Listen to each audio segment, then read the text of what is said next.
David Geffen was a major Warner Brothers executive. Geffen was a longtime advisor for Michael. He was one of 4 or 5 confidants when Michael was prepping his offer to buy the Beatles catalog. We helped finance the purchase of that catalog for him. From the get-go, we worked out an arrangement that was much more in his favor. His revenues were large enough for us to be able to say, we can absorb this investment and maybe you'll give us an extra album. We were in business with Michael. People who know him describe him using words like genius, disciplined, relentless, kind words that always seem to be followed by a warning. David never forgets, and it's hard to get him to forgive. If you are owned, you are owned. If you can't do everything that you want to do, if there's a ceiling and you're not allowed to go as high as you can go, you are in fact a slave. I would just tell people, I say, look, I'm paying you. And the people who represent me, as far as lawyers and accountants and things, they have to do the highest form of work. And I'm real hard on them in that way. They have to be the best in their field because I'm giving out my best. The music business runs like this. You'll have a manager, you'll have an attorney, you'll have various record company people. Everybody's taking a cut of everything that you do. What Prince was realizing was the hidden truth of the industry, that the artist, no matter how successful, is simply an instrument for profit, that the songs written by the artist are to be exploited by the record company.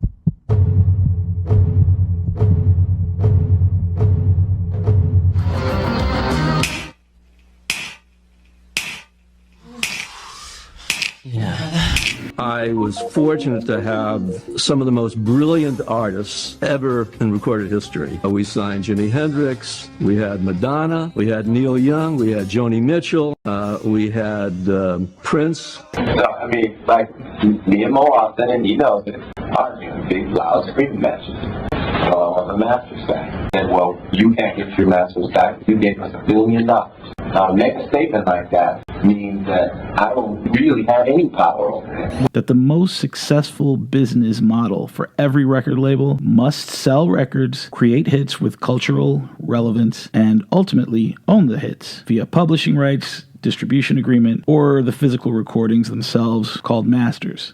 As the Warner Group built its corporate portfolio, the environment was one of acquisition. Severe losses by Warner's Atari video game division have left the conglomerate vulnerable to a takeover. Warner chief Stephen Ross has controlled the company since 1971. Warner has been cable television, and the company's record labels have shared in the music business.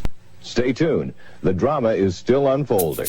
After Michael Jackson and Prince dropped Thriller and Purple Rain, their status as musicians and entertainers changed forever. Michael, in particular, was at the height of his powers after Thriller. Coming up from Motown, we always had everybody do stuff for us. And I always relied on people to do stuff for me, as if to make the decision. You're going to wear this, you're going to do these songs, you're going to do this interview, you're going to do that TV show. I've been mentally scarred by that. It was easier, but it wasn't always right. Michael and the Jacksons' management situation had been static since they signed at CBS. The management company of Wisner and DeMann were veterans in the R&B management space.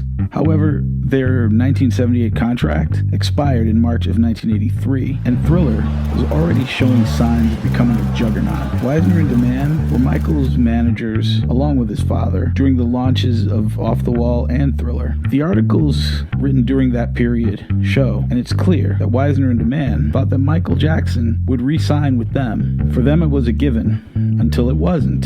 Since I did The Wiz, there's been tons of things coming in, and I'm mainly concerned with doing movies right now.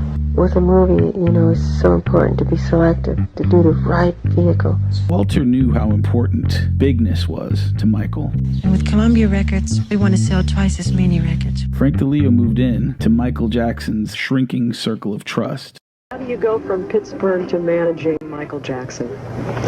Well, first of all, you have to stop in New York. Oh, yeah. I'm interested in promotion. Before DiLeo was Michael's manager, he was the National Album Promotional Manager at CBS in 1970. Then, Customer Merchandising Special Products Manager in 1975. In 1980, he was the Director of National Promotion at CBS Epic. Frank DiLeo was a cigar-chomping Pittsburgh Italian. He played Tuddy in Goodfellas, and he looked the part. I was really being groomed to be president of CBS, but that's not the way the cards were dealt. Walter Yetnikoff pushed Frank DiLeo forward when Michael was seeking new management. And this was in the middle of Thriller's rise. I was just lucky. Michael and I got along real well while we were doing Thriller.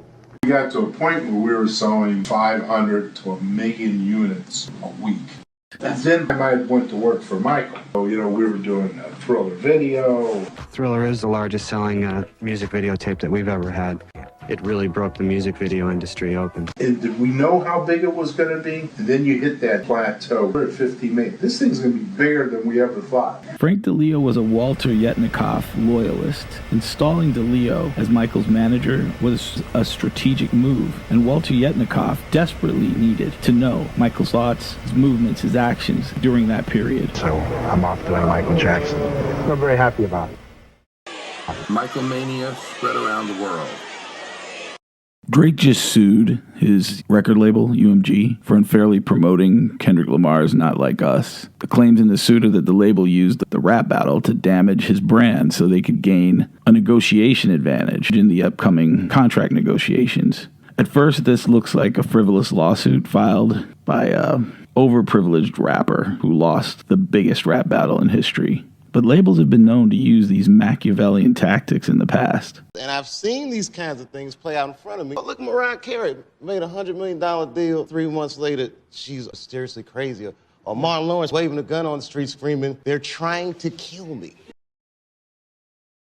I've always loved film, and we're talking in the stage of doing Quincy Jones and myself and Steven Spielberg working on a project. I think his films are wonderful. It's a great inspiration for my writing. We've been putting together something, and hopefully we'll finish it. And it always happens around the time in their career with it crossing over the next plateau. Yeah. Michael wanted a film career. He had just made The Wiz. He wanted to be a movie star. While I was making On Golden Pond, Michael Jackson asked if he could come up. He wanted to watch Hepburn and Fonda work. I would bring him on the set, and he would bring out his tape recorder. In between takes, she would pull over a chair next to her for him, and she would tell him stories. Once you say you're going to be an actor, that is discipline, and I think without discipline, there's no way. You have to stay hungry, and I thought, what a great lesson for Michael to hear. I can't worry about your character, but I can improve my own character. For 10 days, she was fabulous with him. I used the music video medium as a short film medium to take me to the next level. Film, innovating it and pioneering it, taking the medium to a new place. When Michael hired DiLeo as his personal manager in 1983, the two had specific goals. I'm going to act and all that stuff too. He said, you're going to be a director. I truly believe I'm going to direct also. We're finished with this tour. We'll be on to be making a movie. I'm curious now to see his persona on the screen. I know how much he wants to do that, and I know how good he'll be. DiLeo makes it clear that expansion into film is one of Jackson and his main goals. First, we have to do a movie. We're looking at 3 or 4 scripts right now. As soon as he chooses one, hopefully we'll make it next year for a release around Christmas, next Christmas. It'll also be a soundtrack that'll accompany this movie. Next time you see his mug on the screen, it'll be in a movie out there. When it comes to Michael Jackson's ambitions as a filmmaker or a cinema star, actor, whatever, David Geffen is a huge figure. David Geffen had parlayed his success as the label chief of Asylum Records into $7 million in a sale to Warner Brothers. He also got the opportunity to run another label, Geffen Records, and Geffen Films. His first big success was Risky Business with Tom Cruise. Jet magazine reported on November 26, 1984, that Michael Jackson had recently been signed to Geffen Film Company. A quote stated that the deal was the result of a very special relationship David Geffen and Michael had enjoyed for many years. He was very friendly with Michael because he didn't trust his father. At the time, he chose David to act as a father figure to him. Michael thought of him as his advisor. I take suggestions. I'll listen to what everybody has to say, but the final decision is mine. I want to sail my own course. I'm the captain of my ship. And Michael needed results from Frank. I don't know if he's reached the top of the business, Michael Jackson has a long way to go. I haven't even started. Steven wants me so badly just to watch him. My whole November supposed to be dedicated to being with him. He wanted me to be with him and hang out and watch him on the set work. And he tells me to just come to the office, stay there, work with us. And to be able to watch him, Michelangelo, film, I mean, gosh. Cavallo, Ruffalo, and Fargnoli were Prince's career movers and shakers. As discussed in part 1, they were already successful in delivering for Prince in the film department. Bob Cavallo skillfully orchestrated Prince's major film debut, Purple Rain, a movie that cost $9 million, self-funded, made $56 million on opening weekend. Without them, there never would have been a Purple Rain movie. It was their relationship with the heads of Warner Records that convinced Warner Films and get the money to make the movie. They had to find some film company to be willing to back it. Prince immediately moved on his next film project, Under the Cherry Moon. It was to be filmed in France, and it was much more ambitious than Purple Rain. We were on location for the 3 months of the shooting in the south of France. The film was supposed to be directed by Mary Lambert, who had previously only directed music videos. With a music video, the rhythm is already there for you. The rhythm of the narrative is locked in, and you have to make your images and your story fit fast. And with the film, you can create your own rhythm. Mary had to learn us. She didn't hit the notes that Prince needed her to hit. Prince would ultimately fire Lambert and direct the film himself. He fired the director after 2 weeks, rang me up in the middle of the night. Hello, Mary has been fired. I'm now going to be the director. Well, goody, okay. Is Prince a good director? I can't compare him to anybody because it was my first director. Under the Cherry Moon presents Prince as a traditional leading man. There are no performances. Prince plays the protagonist, Christopher Tracy. You could explain the film better. You explain the film. To that camera, that's a pretty one. Ok, c'est un très beau film noir et blanc et avec plein de personnages fantastiques. L'histoire d'un pianiste qui s'appelle Christopher et d'une jeune fille très très riche qui s'appelle Mary Sharon. And Kristen Scott Thomas plays Prince's muse in her first ever film role. I love it. What was the idea behind making it in black and white? Making a real film. Well, it's sort of fun to do it in black and white. It was extraordinary having a film with somebody who was so important in the world, I guess, and in show business and for Warner Brothers. Was there a lot of hoopla around? Oh, God, yes. It was unbelievable. Fred, speaking of Under the Cherry Moon, could you tell us a little bit about that? All I can tell you is that you'll have a good time. I put my heart and soul into it, and I worked very long and very hard. Jerome did the same. And it's a lot of fun. It's something to think about when it's over. The film is not as bad as it should have been. After all, Prince had never really directed anything outside of his bands. But Purple Rain was such a game changer that Warner Brothers supported him. It did not end well. Under the Cherry Moon was destroyed by critics in 1986. Prince attended some of the previews. It wasn't fun. Oh, no, it was tough. We went to a preview. He was sitting right behind me. It was awful. People were laughing, and about 3/4 of the way through, halfway through, I looked around and he was gone. Prince's premiere in Sheridan, Wyoming for Under the Cherry Moon was broadcast on MTV. Now, Prince, what are your first impressions of Sheridan, Wyoming? Purple. What did you think of Sheridan, Wyoming? I think it was wonderful. Now, this would be a remarkable success story if the movie turned out to be a smash box office hit. Unfortunately, it's not doing terribly well in the box office. It entered theaters, but was not in theaters for long. Prince's foray into directing failed. He called me in about a month after moving out. He said, I'm hearing Time Joyner saying some things about me. All I said was, Under the Cherry Moon was the worst movie of all time. And then I heard back from Billy. He said, all time?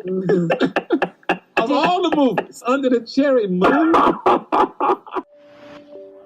I've heard a lot of things from a lot of different people, a lot of journalists. It is hurtful sometimes. I like constructive criticism from smart people.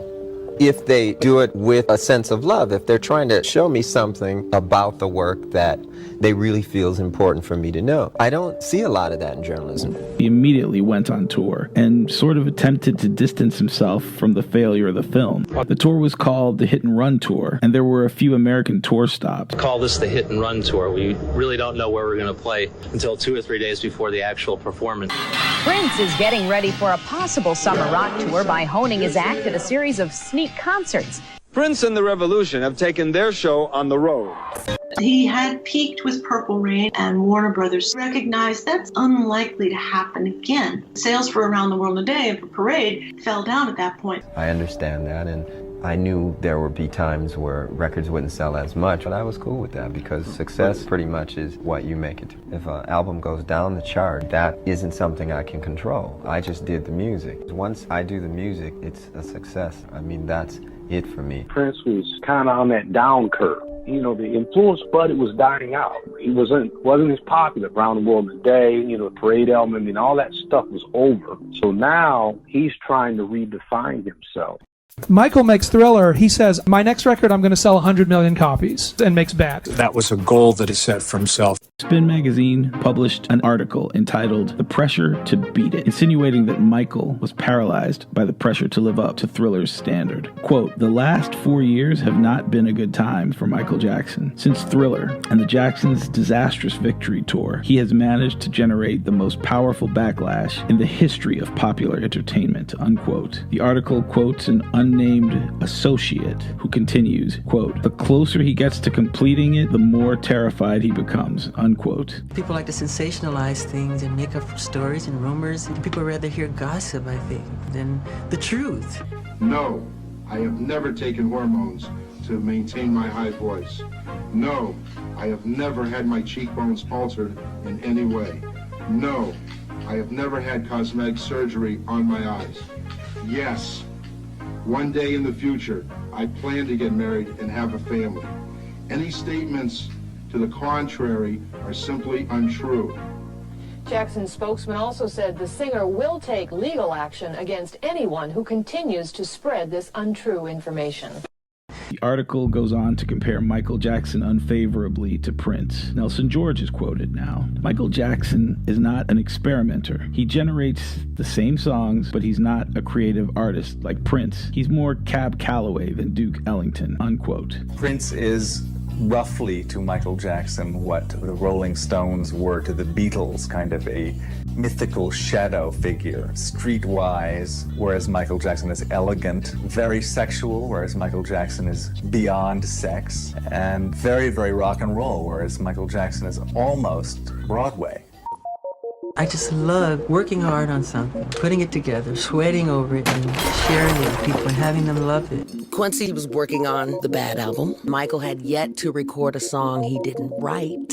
So we had to get 3 of the songs outside. Yeah, at the time, I was just submitting songs to fulfill my contractual agreement. I think she's one of the best lyricists in the country today. And then at one point he said, we need one more song. So Quincy put the word out. I called my friend Glenn Ballard. Saeed Garrett and Glenn Ballard. But I said, Quincy's looking for a song for Michael. And Glenn said, well, let's just see what we come up with. Glenn starts playing these chords. The chorus to Man in the Mirror. I couldn't write it fast enough. So I demoed this song after I delivered the cassette. He called me 2 hours later and he said, Sid, this is the best song that I've heard in 10 years. Quincy was like, I don't know. I'm a songwriter myself. I write my own songs.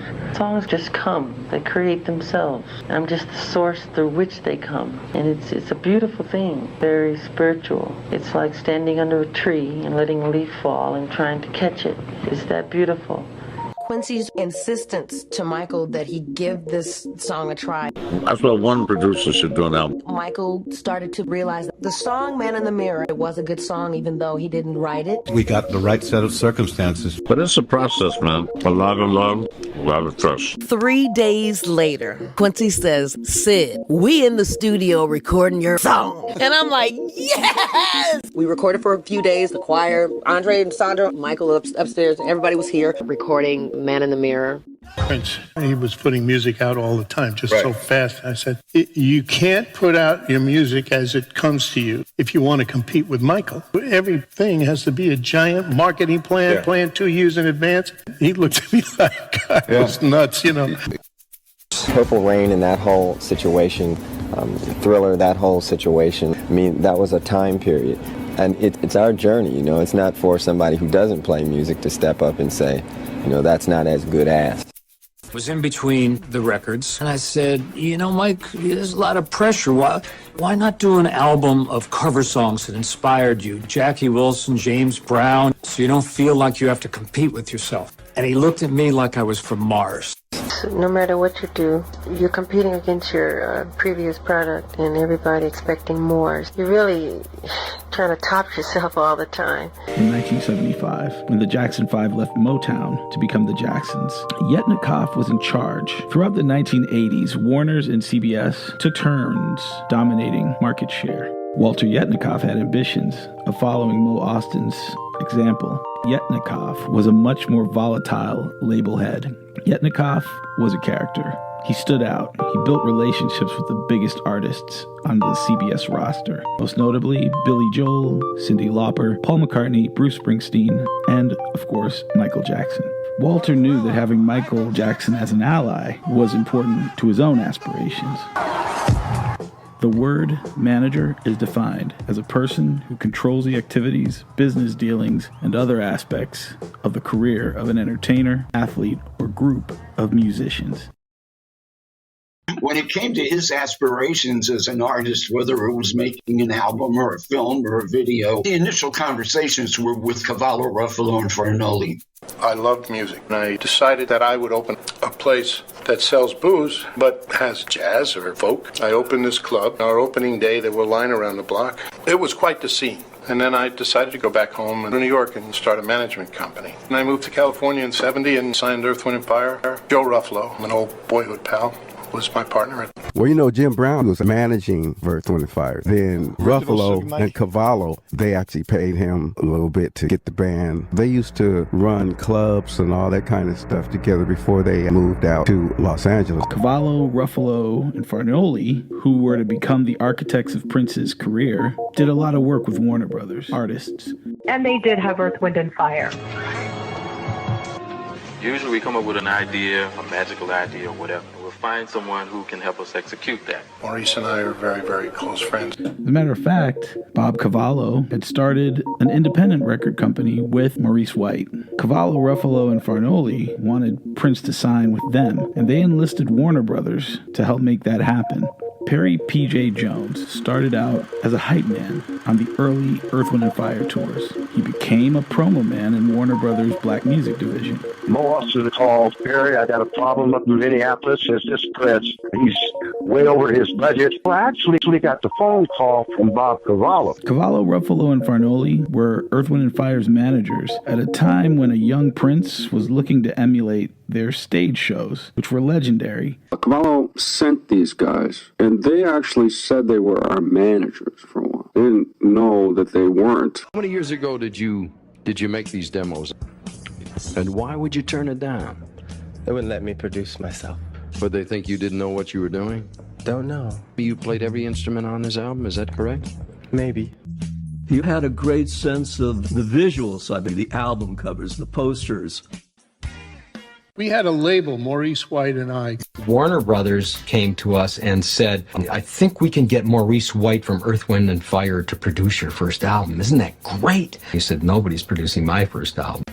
I have to tell one of the biggest record labels in the world, somebody 17 who's never made an album before is going to produce his own album, and that's going to be it. All their famous producers, Lenny Waronker, Gary Katz, Ted Templeman, every one of them thought they were going to do it. You know, we had Lenny Waronker. You could hear the musicianship. He played everything. The only person that could get away with that in 1978 was Stevie Wonder. The power of the presentation, overwhelming. The way it was presented affected me. There was a tape, 7, 8, 9 songs, most of the first album. Unfortunately, Prince was hanging out with Bob Marley's manager, Don Taylor, at that time, and Don Taylor was looking to sign him as a client. Warner Brothers knew that if Prince signed with Don Taylor, it wouldn't be long before Island Records chief, Chris Blackwell, started sniffing around. Perry Jones was enlisted to do two things: help Prince make his second album, help it to come in under budget, and make sure that he signed with Cavallo, Ruffalo, and Farnoli, Warner Brothers allies. And it worked. I was under the impression that I was going to have full management. Bob Cavallo, he had a deal with CBS that he just signed with CBS and Earth, Wind & Fire. ARC, and ARC was an American recording company. But Bob Cavallo couldn't do it. I had a young junior partner named Steve Farnoli. I gave Steve a first 5 years contract. Farnoli calls, tells Joe and I, he won't sign it unless you move to Minneapolis. I wasn't involved in that round of discussions, but I was convincing them that I could take him into the studio and deliver this product. And they said, okay, go for it. He came to Cavallo Ruffalo, and they were trying to sign Prince, and he wasn't signing. Were you signed to Cavallo Ruffalo at that point? Yeah, at that point. Okay, they were your managers. That's how he got there, by Cavallo Ruffalo. Called me up, they said, man, Prince wants to come over to your house. He says, but he just wants to see the studio in the house. He ain't saying nothing else but that. Warner Brothers didn't like the fact that he didn't have a producer. They sent Ray Parker Jr. to watch and see what he was doing. And they said, well, he's going to come over and he ain't going to talk much, he ain't going to say much.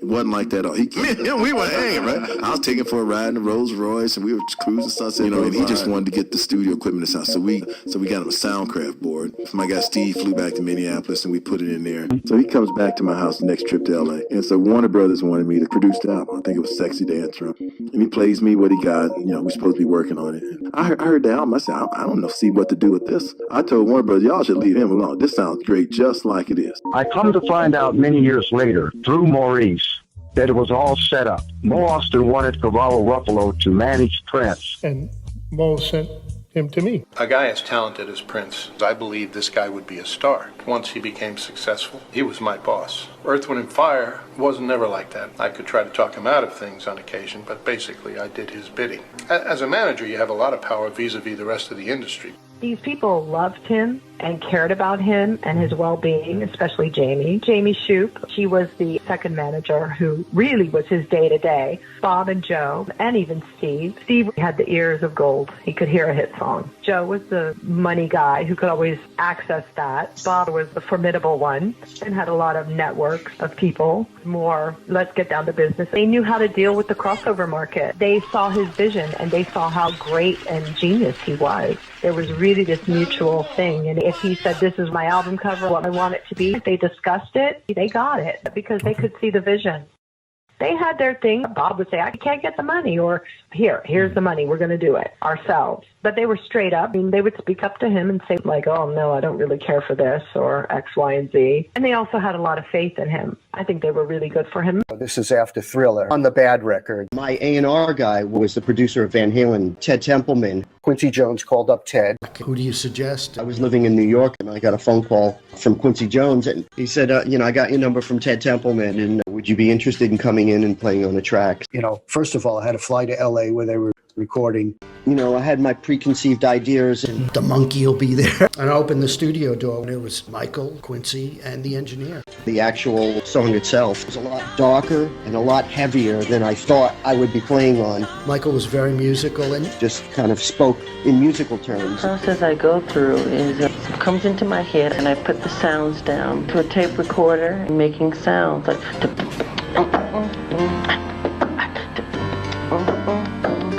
the sounds are the rhythms that I make. Then certain words come into your head that are fitting for the melody.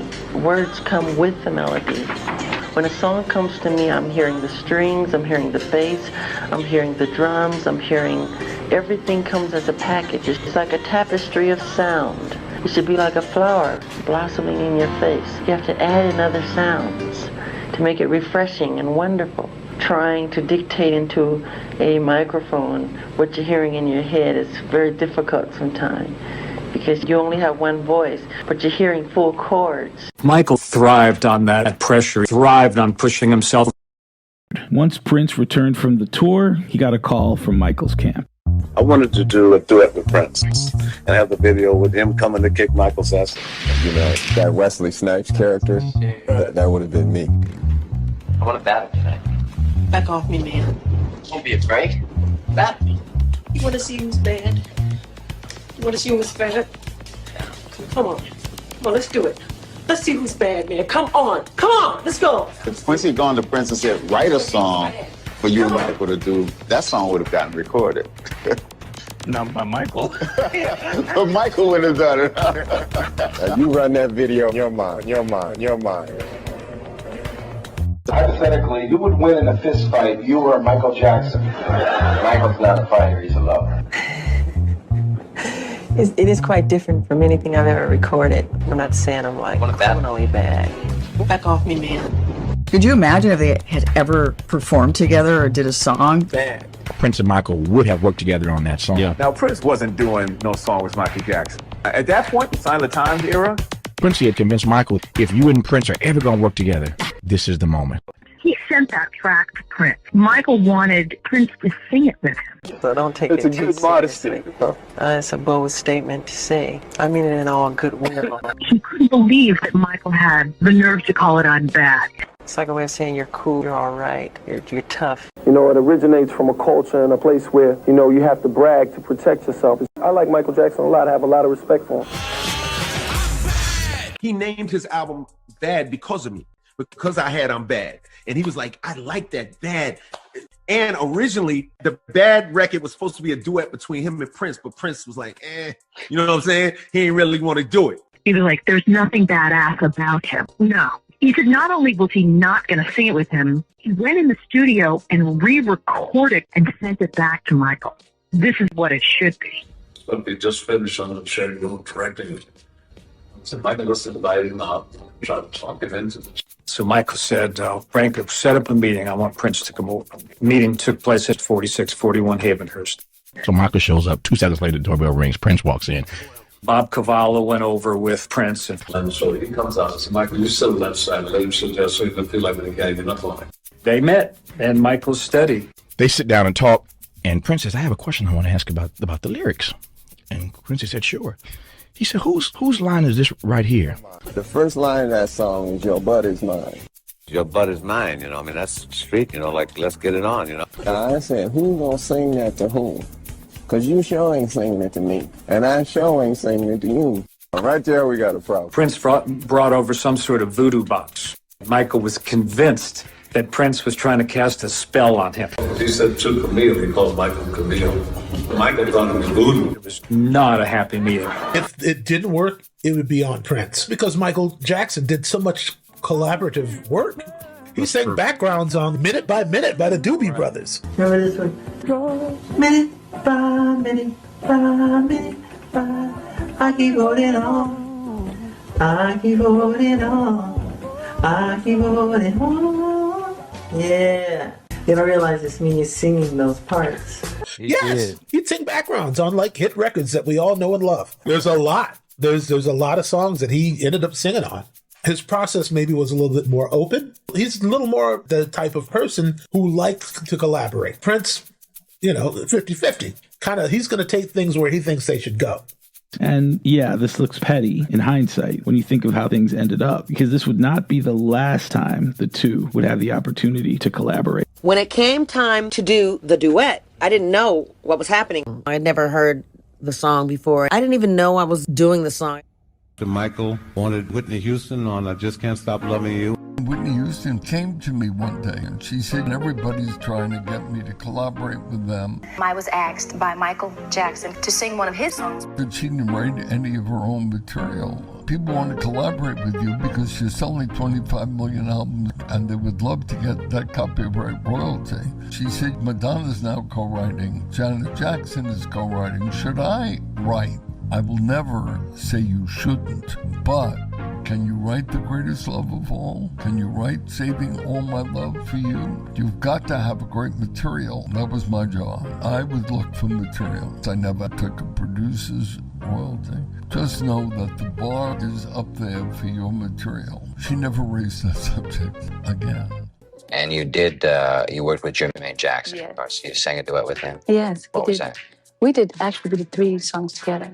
We did one called Take Good Care of My Heart and Nobody Loves Me Like You Do. Is there any particular male singer that you would like to do a duet with right now? Oh, yeah, there is one person that I really like to sing with. It would be Michael Jackson. I think he and I would probably create a lot of real magic. We talked about it. You know, it's one of the things, you know, things take time because I'm sure there's things that he's doing now that he wants to do, you know. So, but I can wait, you know. Yeah. Michael, have I got a lady for you?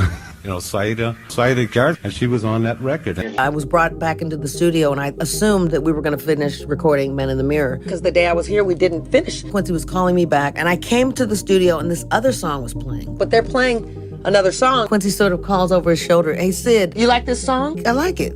"I like it, yeah." He said, "You think you can sing it?" I'm like, yeah. He said, "Well, go on in there." Quincy says, "Michael, go on in there into the vocal booth." So I walk into the studio, there's 2 mic stands, and Michael is following me. 2 mics, 2 lyric sheets, and on the lyric it said, "I just can't stop loving you." I read the lyrics, it said, first verse Michael, second verse Saida. Michael, Saida, Michael, Saida. And it was that moment that I realized, oh my God, I am duetting with the king of pop. Yeah. What? Crazy. I like being active. I like to create. I constantly coming up with different songs and different ideas and looking and prying into the future, the sound of tomorrow. The music is constantly changing. We actually was going to do a record with Michael Jackson. So I remember when we were doing Bad, I had DMC in the studio. I could see what was coming with hip-hop. Well, after we made Walk This Way, Michael wanted to make a record with us. This was in 86 or 87. He was on fire, Run DMC was hot too. He had a studio on Santa Monica Boulevard. So we get to the studios, me, Jay, Run. We're supposed to meet Michael at like 6 o'clock. He didn't show up till 8. And he came into the studio. So he comes in. And he had the Bubbles with him, the monkey. He knew what he wanted to do. He was like, yo, Run DMC, I love you guys. So I want to do a record that's like Walk This Way and Peter Piper. I was like, wow, that's cool. I want to do the switch off thing with you and Run. So he knew what he wanted to do. That was crazy. So we put together some music and we never connected back to finish the record. There are certain songs that I've written that I just think aren't good enough. I like it at the time, and then something will come that'll be stronger to me. So he'll just leave that song there. It's just there. It wasn't good enough. They put it on the shelf. I've written songs with very famous rappers. Yeah, but we definitely made songs together. Yeah, we made music. They weren't good enough. It just didn't get there. Michael was no rapper, but Michael's iconography was alive within hip-hop. The world of music was moving towards hip-hop. The post-Purple Rain Prince was about as far away from hip-hop as he could be. The narrative that Prince's music wasn't black enough began to develop, and Prince was never one to back down from a challenge. This whole time period was making music, making art, loving each other. He was engaged to Susanna at that time. He was exclusive with her at that time. I'm like this.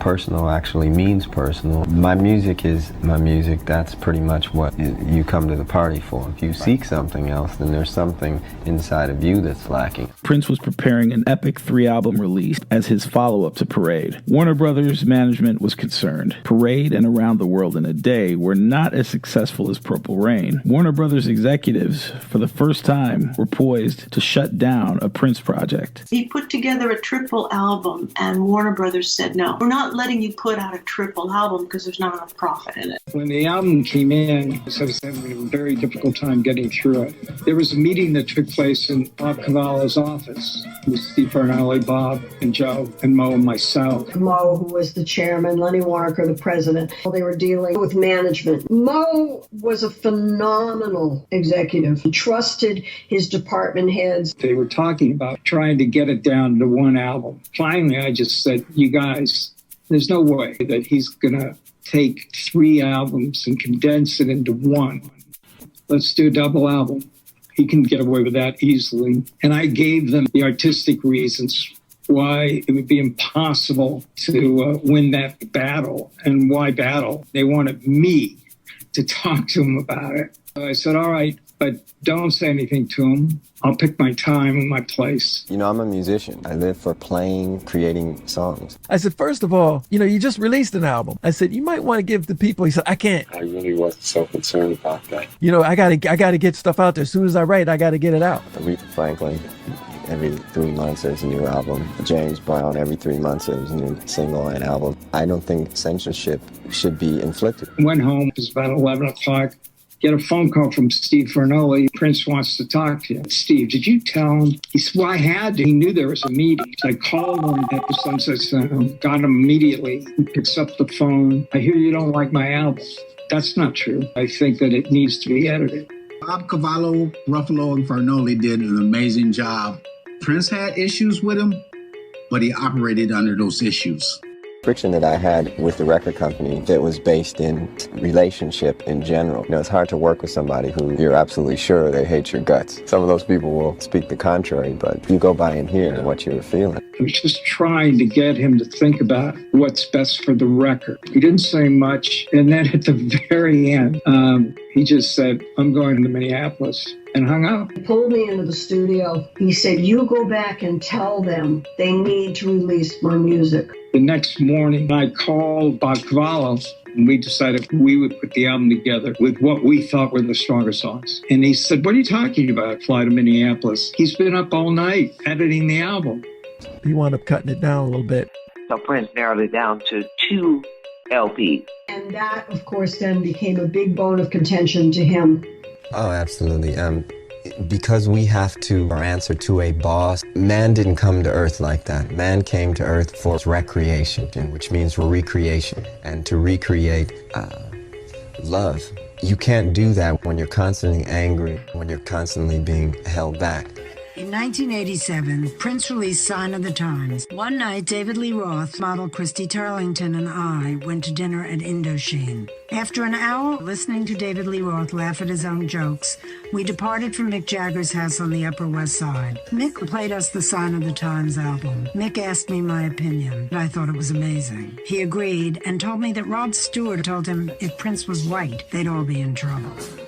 Imagine that you have painted a painting. You can't get it out there because you already have too much other stuff out there. I think the record companies have to respect the art first and let that be the genesis of all decisions made. You're forced to put it in a closet. He learned from example of like Warner slapping his hand. Then is that how this worked? I'd met Prince and I was talking with Prince and he was like, 27 was definitely my hardest year. Michael worked tirelessly, slept in oxygen chambers, and consciously cultivated mass media. At 24, Michael had become more than a master. He was a super salesman of his own mystique. If this record doesn't do as well as Thriller and doesn't win a whole bunch of Grammy Awards, he's going to be very unhappy. Martin Scorsese agreed to direct the video, Bad, and hired novelist Richard Price to write a 10-minute screenplay about a private school kid who gets killed in a Harlem stick-up. In November, Michael and his staff fly to New York for the shoot. The article continues. Tempers flared on both sides when Michael started telling Scorsese how to direct the video. Ironically, months earlier, Scorsese had been in France while Prince was filming Under the Cherry Moon. Prince attempted to convince him to direct the movie. We were with Scorsese, toured to Versailles with he and his wife. So I think there was probably something going on for her directing with Scorsese at that point as well. Back then, I wasn't that inquisitive of what he wanted to do. And by 1987, it had been 4.5 years without a new Michael Jackson album. I always like to get stuff done quick, but I realize with excellence comes patience. You want to present something to the people and they go, wow, it's wonderful. It's like, I'm still painting. He lived, breathed, slept, dreamt, and spoke of nothing but #1 success. The Spin article says MJ took a break from recording Bad in March of 1986, and he began to work on a new movie that was shrouded in extraordinary secrecy. It was like Steven Spielberg meets Martin Scorsese. He'd think like Steven Spielberg, we got to do this. I'd think on the street level like Martin Scorsese.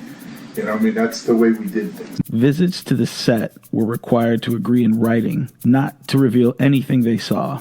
Staff were subject to similarly tight regulations to prevent news of the film from leaking. That was the article in the Spin magazine. We finished the album. We came back. We shot more of the film. Michael Jackson's releases were valued highly. They were heavily promoted, in no small part because of his insistence. The video premiered on network television tonight. It's the story of a prep school student who returns to his old neighborhood. People were lined up at this Buckhead record store to buy the new album. Industry analysts figure there's no way Bad can match the commercial success of Thriller. Does he have the chance to be as popular as he used to be? No, I don't think so. Oh, I believe he can make a comeback. Here's Michael Jackson at Hot 105. Power 96, good morning. Good morning. How do you like Michael's new song? I love it. It's all right. How big of an event is this, Michael Jackson releasing a new single? As big as any event in the music business because Thriller set an all-time record. It's a wild ride. And he was on the top of the world. Bad, the $2 million video directed by Martin Scorsese. Or Bad, the hit single. There's Bad, the album that entered the charts at #1. She heard Bad on the radio, and she called me from on the freeway. On the freeway. Like, I had one of those phones that were on the phone after I heard Bad on the radio. Whatever. And I was like, here's the single. Ba-da-da-da-da,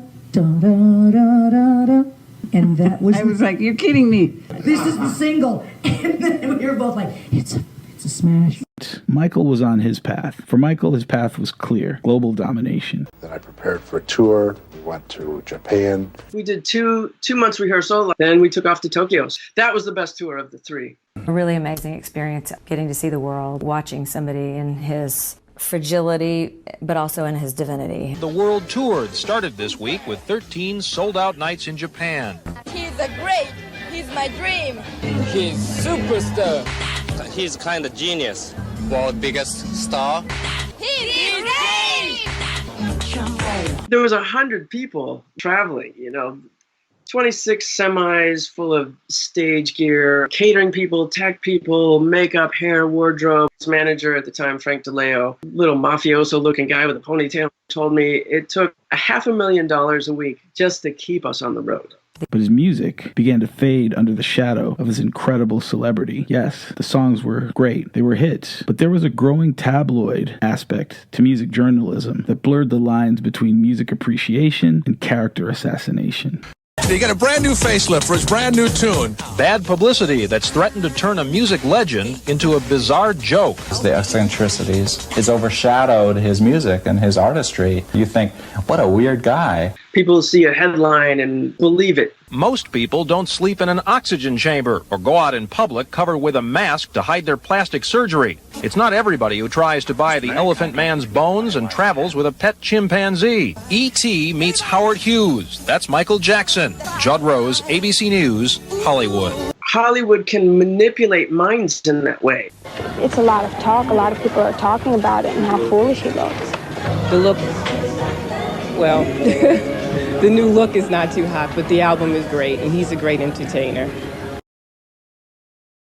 But one thing that people seem to forget about is that he makes great music. What do you think about the Michael Jackson record? I think it's beautiful. I think the whole album is beautiful.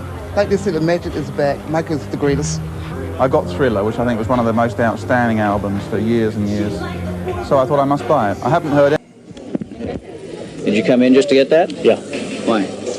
I like the man. Yeah? You like him? Yeah, I like his music. Have you heard any of the cuts from this record? What do you think? It's good.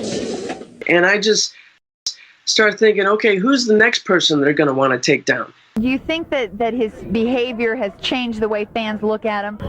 No more than anybody else. Everybody's always doing something strange. It hurts me. And if it hurts me, I know it hurts Michael.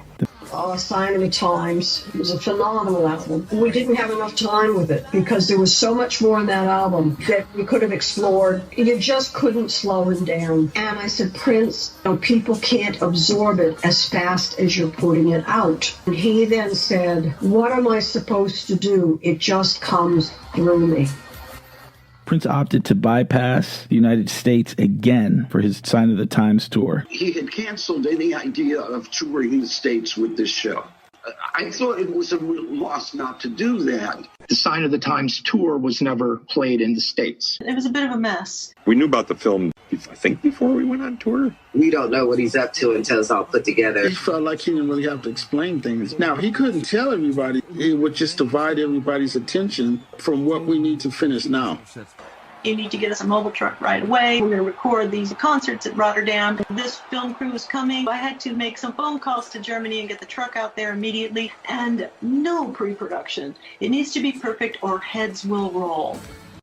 We just shot these 2 concerts. You can't do tours and ship your set 2 days before it's supposed to be in Europe. We were finishing up in Europe just about the time that Paisley was getting ready to open. Those shows were great. No, we had a great time. We had so much fun.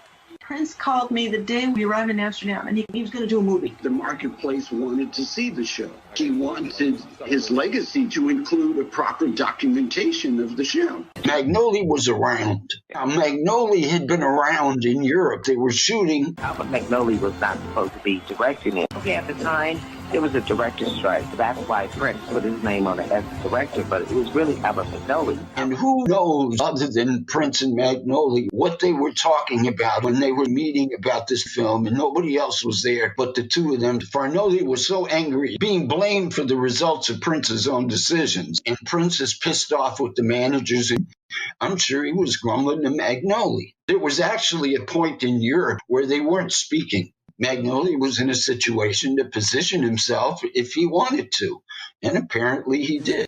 We had something in the works, and one of the things I always said to him, I said, listen, we have a good relationship here, but it always has to be good. It can't be sort of good, because otherwise we get into trouble. He just decided, let's just shoot this whole thing at Paisley Park. A lot of that decision was based on his excitement to get into the building. Paisley Park was still being built. The Sign of the Times tour spanned 14 European cities over a short 2 months. He had filmed elements in Europe. When Prince returned to the States, construction on Paisley Park Studios was complete. Prince quickly organized a film crew to fill in the gaps using a soundstage inside the new facility. And we were like, the soundstage. It was so awesome. We were all excited for going into Studio A. I remember Prince had a little dance room. wow! Sheila E. and Prince roller skating through Paisley Park. It was like our playground. The soundstage, a secretary was there. Paisley Park Studios.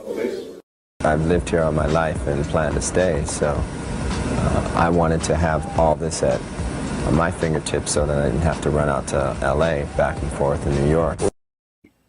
Paisley Park, the production facility, she was built to produce art, to produce work, to produce music, as opposed to it being a facility that was trying to assuage his needs and desires and stuff. When Paisley Park was being built, we had a conversation where he actually said, could you imagine if we all lived close by, meaning the band and the crew and management?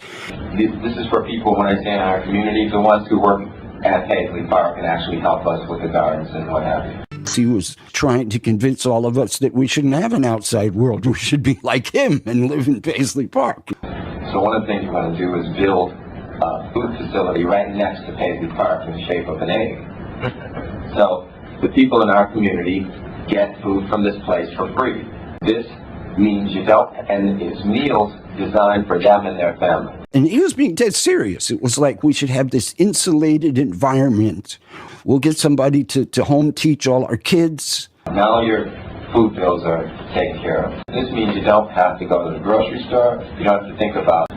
If you take money out of the equation, it's interesting what happens. It really was dead out of Howard Hughes. It was scary. This was his dream, this complex. And all of his business managers and his personal managers were telling, are you out of your mind? There was no economic reason why he should have ever built that place. It was a white elephant since day one. His own private playground. The gracious help of Warner Brothers Records, I was afforded the luxury of creating a state-of-the-art studio, and my dream was always to come to my place, record, and the money we turn into gold. I think it was finished in '87. Paisley was a big deal. That was definitely the largest project that I had taken on. Yeah. It wasn't odd. It was Prince's vision, and what was beautiful about it that he wanted to create this place. He wanted to have it there. He wanted to bring everybody there, not go away. Quiet guy, attentive and respectful. We looked at designs, and then he would go back to work. His vision with Paisley and building it and all of that, those were things he always wanted, and he accomplished that. He built it, he bought the land, he did all of these things. Okay, let's make a go of this. Warner's got a ton of money. It's a joint venture. They're being real generous with him in backing projects. Let's make this work. I think he wanted to see himself as a great businessman. I don't really think he was a great businessman. The relationship between music and business is not a natural one. The relationship between art and business is not a natural one. And that's why you have this tug of war going on all the time between artists and businessmen. There was more financial responsibilities and ways to bring money back in to support this albatross. This can be cool, something career-wise that would be good for me. Opportunity to be part of something that could be very exciting. The doors are open now in our brand new facility, Paisley Park. Paisley Park, a world-class facility for world-class artists. and he wanted to add some new stuff. He wanted to hang concert lights in PA, bring in a crowd, a local crowd, and record those guys, and then have this audience that may number 200 people max sound like 8,000 people in this arena in Rotterdam. The brilliant concert film was released on November 20th, 1987. Sign of the Times. Prince's concert movie opens this weekend in Times Square Thursday night at a special screening of the film. The Paisley one himself didn't show up, but plenty of fans waited in line to catch a glimpse of his co-stars, Sheila E. and Kat, who a couple of years ago was just a fan. Now she's dancing alongside her idol. See, it was extraordinary. I mean, that's Prince for you. The badness, the royal badness. Great film, great concert film. Seeing him live, I didn't know he directed. I thought he did a great job. I think he really likes Michael Jackson look foolish, actually. I think he's a much better dancer. Better musician also. The next time I saw Michael was in Tokyo. Bad, the follow-up album to Thriller, was selling strong, and Michael was off on his world tour. Prince and Michael Jackson began planning to promote their new albums. Michael Jackson kicked off the Bad tour in Tokyo, Japan. Immediately, the Japanese media dubbed him Typhoon Michael. Welcome to the Year in Rock 1987. Michael was back on top again as the album entered Billboard's chart at #1. Once Bad was out, Michael was off to Japan to start his first solo tour. By the time the first Tokyo show opened, the Bad tour had already produced 2 #1 singles in the States. The Saida Garrett duet, I Just Can't Stop Loving You, and Bad, the title track that Prince had turned down. And Michael Mania reached new levels. The Japanese loved his strangeness and called his visit Typhoon Michael. The immense amount of pressure he put on himself. He was a bit of a prisoner. We were all in the same hotel. He can't come to the phone. Michael Jackson's on the phone. Hello, Michael. He talking to Michael Jackson. Michael Jackson. What? Michael says this is his jacket. The story was we had gone up to see Michael and asked him to come down and hang out with us just to get the poor guy out of his room. He didn't, but he did send Bubbles. They were trying to arrange to get him to a bookstore to close down, to host him and call ahead. And he had half a dozen security guards, and they had to look for the secret exit in the hotel where the fans wouldn't find him. And Mrs. J told me that Michael spoke to her during the video one morning and expressed his love for me. I had been invited on tour with Michael. So excited. Extremely excited. And I took it upon myself to kind of change the routine a bit. And then I looked into Michael's eyes. He did the sexiest thing. He bit his bottom lip. Something just came over me. And the next thing I know, we're locked in a kiss. It was overwhelming. I'm just so happy. And his hands were on my head. I remember backstage, his manager, Frank DiLeo, gave me the most evil look. And that was it. I was off the tour. I never spoke to Michael again. That's pain I'll never forget. We used to share a quick change on stage, divided by a little screen. And he would throw grapes over at me, and he would giggle. And he was like a child. But really to not be able to make any sort of inroads into an adult relationship with him. He was shrewd enough to wind up with the Apple Publishing, but also this little kid. There was just this dichotomy that was in him. I was not only the head of CBS Records, I for a short period of time was running what today is called Sony Music. You have the recent sales figures, Michael asked me after his spectacular show. Don't worry, Bad is doing good, it's selling. When will we reach 100 million? You keep touring and it'll keep selling. I came over to see the show and prod Sony about buying CBS Records. I was the architect of the deal by which Sony Inc. bought CBS Records. Walter Yetnikoff depended on his relationship with Michael, especially as the key to his power. The two enjoyed a cordial relationship. Yetnikoff would casually use the perception that he and Jackson were close to intimidate his enemies. Back in New York, I figured I'd have to sell Tish on accepting Sony's $2 billion offer. Larry Tish owned CBS, and he was bothering me. To Michael Jackson, Dear Michael, I understand your concern about signing a new contract in the event that I am no longer at CBS to service your account. And if I indeed am no longer at CBS, you will have the option to terminate this contract, effective on 30 days' notice, and masters will revert to you. To clarify, this is an inducement for you to sign your contract. Very truly yours, Walter Yetnikoff. You had no authority to insert those clauses. For some obscure reason, he thought I worked for him. He says, you work for me. I said, no, it's a line on an organization chart. Don't take it so seriously. I warned you, if I walk away from this job, I take the superstars with me. The conversation ended. I made my point. I also fabricated the entire thing. I made up the Michael Jackson letter on the spot. Soon he'd see the only way to get rid of me was to sell CBS records. Either way, I was in control. Sales are strong, profits are up, and Michael Jackson released a new record. So I figured if I get Sony in here, they won't bother me. As a chairman of Sony, I expect great reception. Walter Yetnikoff was planning to sell CBS Records division to Sony International. The period between 1987 and 1989 was pivotal in executing this plan. The fact is that the Japanese were not likely to make this deal if CBS's biggest superstar was not part of the package.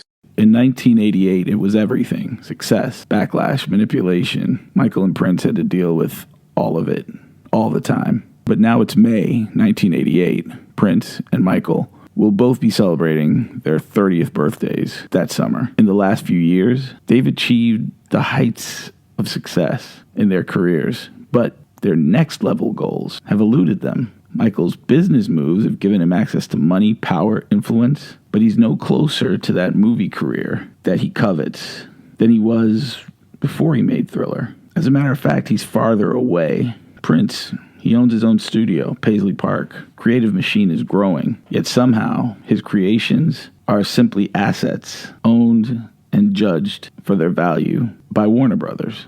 The history of the Michael Jackson-Prince relationship is tied to the corporations they recorded for. This is not a story about pop icons who didn't like each other. In fact, their interactions make it clear that there was an admiration on both sides. This is actually about the corporate interplay of a handful of power players who manipulated public opinion of Michael and Prince in order to advance a variety of interests. Michael's global popularity is basically a thirst trap for CBS to push its valuation for acquisition by Sony. The next episode in this series, this documentary, it's that moment when things fall apart. Thanks for checking out the channel. Big thanks for the support. I promise the next episode will take less time to finish. Thanks, you guys, and we'll see you soon. Don't forget to hit that like button. It's easy, free, hit it, and quit it.